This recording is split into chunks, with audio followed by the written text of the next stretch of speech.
Rumor tentang Duke Floyen yang bekerja sebagai pendamping kaisar mulai menyebar secara rahasia. Hanya masalah waktu sebelum kabar itu sampai ke telinga Perdana Menteri.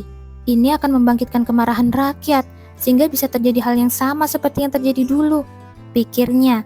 Selama perang dengan kerajaan Tezeria 20 tahun lalu, kaisar muda itu meninggalkan istana kekaisaran dan melarikan diri dari ibu kota. Rakyatnya yang ditinggalkannya menjadi tertekan oleh kepengecutan dan pesimisme pemimpin mereka. Saat ia tidak ada, seorang kesatria muda memimpin pertahanan ibu kota. Ia adalah Regis Floyen, anggota Imperial Next yang selanjutnya akan menjadi Duke. Meskipun banyak orang menyuruhnya menyerah dan melarikan diri, Regis berhasil membasmi musuh yang menyerbu ibu kota. Sebagai penerus keluarga terhormat yang menghasilkan kesatria hebat setiap generasi, ia dikenal sebagai pahlawan perang yang memimpin kekaisaran menuju kemenangan besar. Namun, di mana ada cahaya, di situ ada kegelapan. Kaisar yang telah meninggalkan ibu kota dikenal sebagai seorang pengecut dan pengkhianat. Banyak orang yang mengkritiknya dan mendesaknya untuk disingkirkan. Tetapi Regis telah membalikan keadaan dengan menyatakan dukungannya kepada kaisar. Saat ini, tidak berlebihan untuk mengatakan bahwa posisinya masih terjaga berkat anak sulungnya, sang putra mahkota yang berjuang untuk kekaisaran di perbatasan. Saya perlu menemui Yang Mulia. Setelah menyadari krisis yang dialami kekaisaran, Perdana Menteri memasuki istana dan meminta audiensi dengan kaisar. Apakah Anda berencana untuk menahannya di istana lebih lama lagi, Yang Mulia? Tanya Perdana Menteri. Kaisar mengangkat sebelah alisnya. Bukankah sudah jelas? Tidak ada orang yang lebih ahli daripada dia untuk pekerjaan itu. Suaranya yang galak menunjukkan kebencian yang terpendam terhadap Duke Floyen. Perdana Menteri mendesah. Tentu saja Yang Mulia, kehadiran sang Duke akan membuat para bajingan ini ketakutan dan membuat usaha mereka sia-sia. Tetapi, Anda meremehkan reputasinya sebagai pahlawan nasional, pikirnya dalam hati, lalu berbicara lagi. Jika Anda terus menahannya di istana, kemarahan rakyat hanya akan bertambah. Saya percaya lebih penting untuk menyusun rencana untuk mengidentifikasi dalang di balik pembunuhan itu daripada memerintahkan sang Duke untuk tetap tinggal di istana. Kaisar melotot ke arah Perdana Menteri, tidak senang dengan nasihatnya yang tidak mengenakan. Aku membuat keputusan yang tepat, kamu tidak perlu terlalu khawatir, katanya dengan keras kepala. Tetapi Perdana Menteri mencoba menegaskan kembali maksudnya, tetapi Kaisar memotongnya. Kau boleh pergi, Duke Elios. Perdana Menteri menghela nafas. Duke Floyen memiliki reputasi yang hebat di masa lalu, tetapi prestisenya saat ini bahkan lebih besar. Jika Anda ingin mengendalikannya, Anda harus membawa Yang Mulia Putra Mahkota kembali ke ibu kota. Harap pertimbangkan dengan baik, Yang Mulia. Setelah mengucapkan kata-kata perpisahan ini, dia membungkuk dan pergi. Beraninya dia menasihatiku. Wajah sang kaisar berubah saat dia menatap cincin di jari tengahnya. Itu adalah mata Kirke, simbol kedaulatan kekaisaran yang diciptakan oleh seorang penyihir agung yang menjadi kaisar pertama. Senyum perlahan muncul di wajahnya. Selama aku memilikinya, dia tidak akan bisa tidak menaatiku. Di suatu tempat dekat istana pusat, Regis sedang duduk di dahan pohon dengan mata terpejam. Ia tidak bergeming bahkan ketika seekor burung kecil yang lelah hinggap di bahunya. Burung itu melompat-lompat beberapa kali sebelum hinggap dengan nyaman di bahunya dan tertidur. Suasananya begitu damai sehingga Regis tampak seperti sedang beristirahat daripada menjaga istana. Ada seseorang di dekat sini. Ia membuka matanya saat angin meniup rambutnya dan mengamati orang yang mendekati pusat istana. Ketika ia melihat siapa orang itu, ia pun rileks dan menguap. Itu hanya Roy. Baiklah, sebaiknya aku turun sekarang. Pergilah, perintah Regis pada burung di bahunya. Saat burung itu bangun, burung itu berkicau dan menempel padanya sebagai bentuk perlawanan. Putriku tidak suka binatang kecil, katanya tegas. Burung itu menatap Regis dengan mata penuh penyesalan sebelum melebarkan sayapnya dan terbang menjauh. Ketika sang Duke melompat turun dari pohon, Roy tersentak kaget. Jadi Anda di sini? Ada apa? Saya baru saja menerima berita dari mansion. Teruskan. Roy mendesak ketika atasannya memotong pembicaraannya dengan tidak sabar sebelum ia selesai berbicara. Ya, ini tentang Lady Floyen. Apa? Apa terjadi sesuatu pada Jubelian? Meskipun atasannya tidak banyak bicara, dia memotong pembicaraan Roy lagi. Tidak, sepertinya dia cemas karena ketidakhadiran Tuan. Mata biru Regis berbinar saat mendengar berita itu. Jubel mencariku. Sudut bibirnya sedikit terangkat. Apakah Tuan tersenyum? Roy terkejut sesaat, tetapi ia terus melaporkan berita dari rumah besar itu. Lady Floyen juga merasa tidak enak badan. Sepertinya ia sangat cemas karena ia belum meninggalkan kamarnya sejak Anda meninggalkan rumah besar.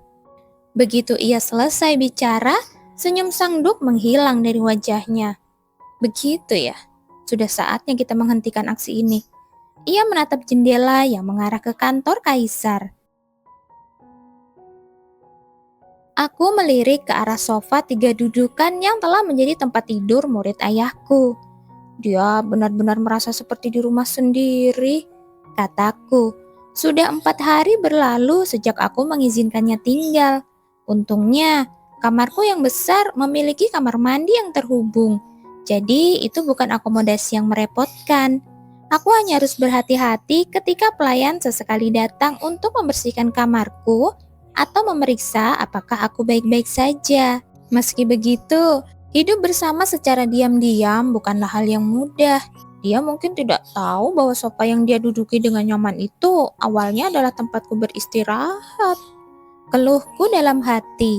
Kehadirannya tidak hanya mengurangi ruang pribadiku, tetapi juga mempersulitku untuk membedakan batas-batas kami. Ada apa?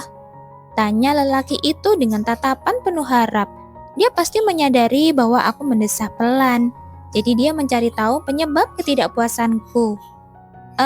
Cuma kamu kelihatannya nyaman, gumamku. Dia mengerutkan alisnya, menggerutu. Tidak juga. Lalu menutup matanya. Aku jadi patah semangat mendengar kata-katanya. Aku sudah merelakan tempat peristirahatanku untuknya. Tapi inikah balasan yang kudapat? Aku menoleh ke arah jendela. Di sana aku bisa melihat matahari terbenam. Aku heran, mengapa dia harus bertemu ayahku? Aku tengah asyik berpikir ketika tiba-tiba murid ayahku bertanya, "Mengapa kamu terus menatapku?"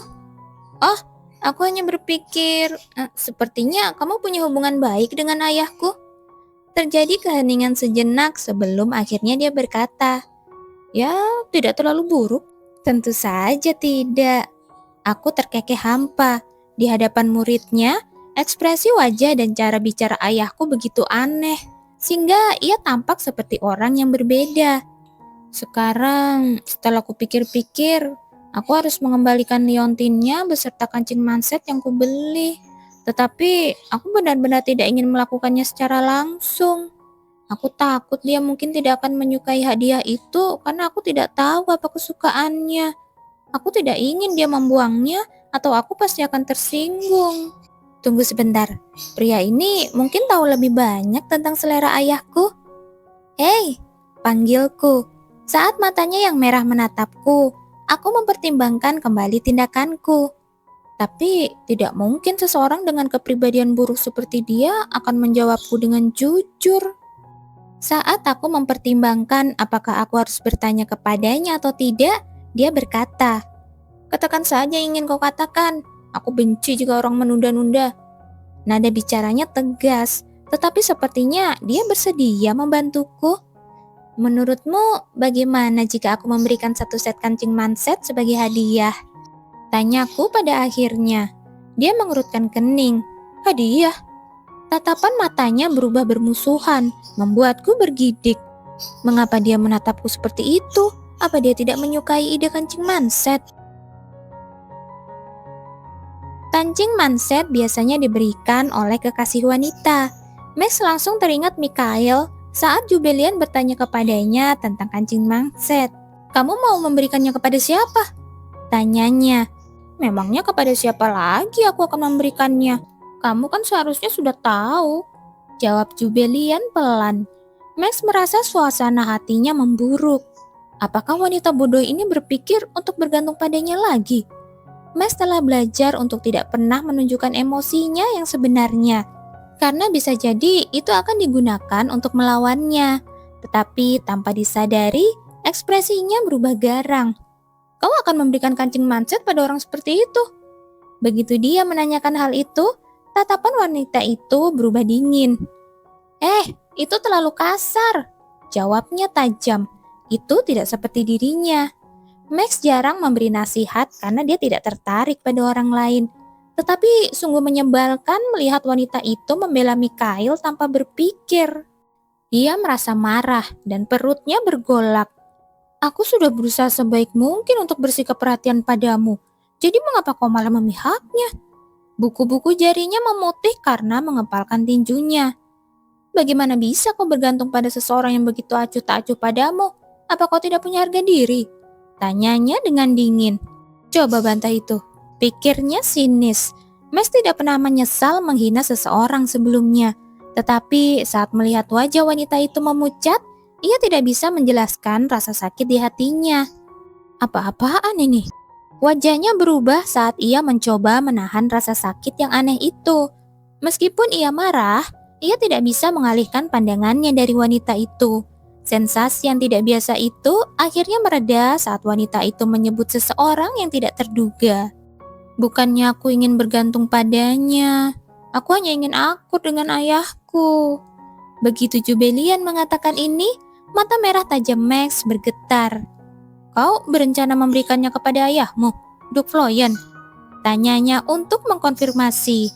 Jubelian mengerutkan kening. Memangnya kepada siapa lagi? Max merasa suasana hatinya membaik drastis.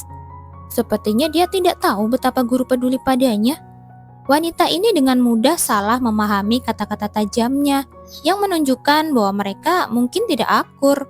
Guru, apakah ini yang kamu inginkan?